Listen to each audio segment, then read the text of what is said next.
जय सिया राम मित्रों, अगर आप हमारे पड़ोसी देश भूटान की यात्रा करना चाहते हैं तो आज हम आपको बताएंगे कि वहां जाने का परमिट कैसे बनेगा। सबसे पहले बात, भूटान का परमिट बनवाने के लिए कौन कौन से डॉक्यूमेंट चाहिए होते हैं। नंबर 1, भूटान जाने के लिए आपके पास वोटर ID कार्ड का होना बहुत आवश्यक है।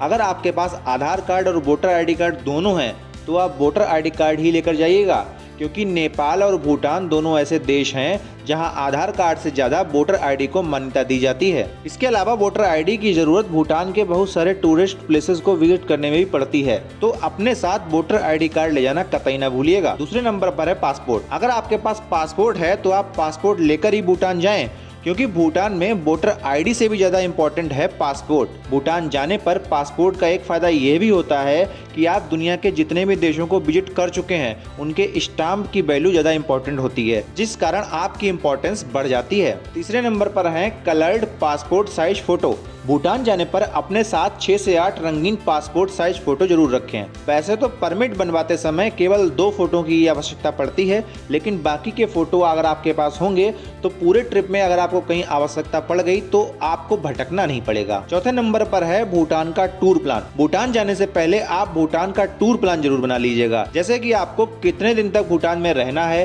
भूटान की किन किन जगहों को विजिट करना है, क्योंकि भूटान का परमिट जब आप बनवाएंगे तो फॉर्म में इन सब बातों का मेंशन करना आवश्यक होता है। होटल का कंफर्मेशन। भूटान का परमिट बनवाने के लिए आपको कम से कम 1 दिन के लिए भूटान का कोई ना कोई होटल अवश्य बुक करना होगा। यह कोई जरूरी नहीं है कि आप उसका पेमेंट ऑनलाइन ही करें, आप होटल पर जाकर भी पेमेंट कर सकते हैं, लेकिन परमिट बनवाने के लिए आपके पास भूटान के किसी भी एक होटल का कंफर्मेशन जरूर होना चाहिए। परमिट बनवाने के लिए होटल की बुकिंग की एक कॉपी लगती है जो कि आपके पास होनी ही चाहिए। परमिट का फॉर्म। यह फॉर्म आपको भूटान के हुएन सोलिंग शहर के इमिग्रेशन ऑफिस के पास मिल जाएगा, जिसे भरने के बाद वोटर ID या पासपोर्ट के साथ होटल के कंफर्मेशन की फोटोकॉपी और पासपोर्ट साइज फोटो को परमिट के फॉर्म के साथ ऑफिस में देना होगा और फिर कुछ ही समय में आपको आपका परमिट मिल जाएगा। यहाँ आपको एक बात बता दें कि परमिट बनवाने के लिए कभी कभी बहुत लंबी लाइन लगती है, तो जितनी लंबी लाइन लगी होगी परमिट बनवाने में आपको उतनी ही देर लग जाएगी, तो इसलिए समय पे आप ऑफिस जरूर पहुँच जाइएगा।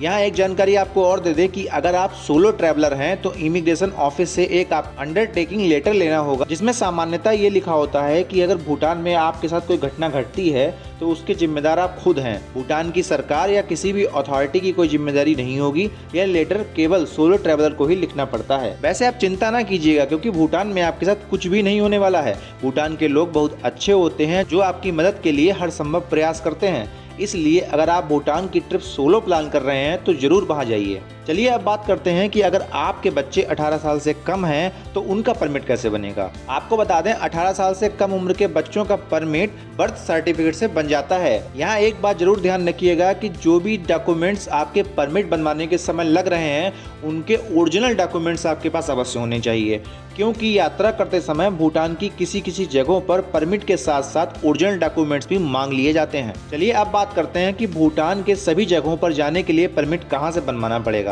आपको बता दें, भूटान का परमिट हुएन सोलिंग के इमिग्रेशन ऑफिस से बनाया जाता है, जो पश्चिम बंगाल के जयगांव के पास है। जयगांव और हुएन सोलिंग भारत और भूटान के बॉर्डर हैं। हुएन सोलिंग के इमिग्रेशन ऑफिस में केवल थिम्पू और पारो जाने के लिए परमिट बनवाया जाता है, लेकिन अगर आप भूटान के इन दोनों पर्यटक स्थलों के साथ साथ भूटान के दूसरे टूरिस्ट प्लेसेस को विजिट करना चाहते हैं तो इसके लिए आपको अलग से परमिट बनवाना पड़ेगा, जिसे भूटान की राजधानी थिम्पू के इमिग्रेशन ऑफिस से बनवाना पड़ता है। अब सबसे इम्पोर्टेंट बात यह है कि भूटान घूमने के बाद जब आप वापस अपने देश लौटेंगे तो आपको क्या करना होगा। भूटान से भारत वापस आते समय आप अपने परमिट को भूटान के इमिग्रेशन ऑफिस में जरूर जमा करवा दीजिएगा और अपना एग्जिट रिकॉर्ड करवा लीजिएगा, क्योंकि अगर आपने इमिग्रेशन ऑफिस में भूटान से वापस आने का रिकॉर्ड नहीं करवाया तो अगली बार जब आप भूटान जाएंगे तो प्रतिदिन के हिसाब से 100 रुपये पेनाल्टी के रूप में देने पड़ेंगे। इसलिए भूटान से वापस आते समय इमिग्रेशन ऑफिस में अपना एग्जिट रिकॉर्ड अवश्य करवा लीजिएगा, वरना आपकी एक छोटी सी गलती आपको ज़्यादा नुकसान पहुंचा सकती है। वीडियो पसंद आया हो तो अधिक से अधिक शेयर कीजिएगा। बाकी आपसे मिलते हैं अगले वीडियो के साथ, तब तक के लिए जय भोलेनाथ।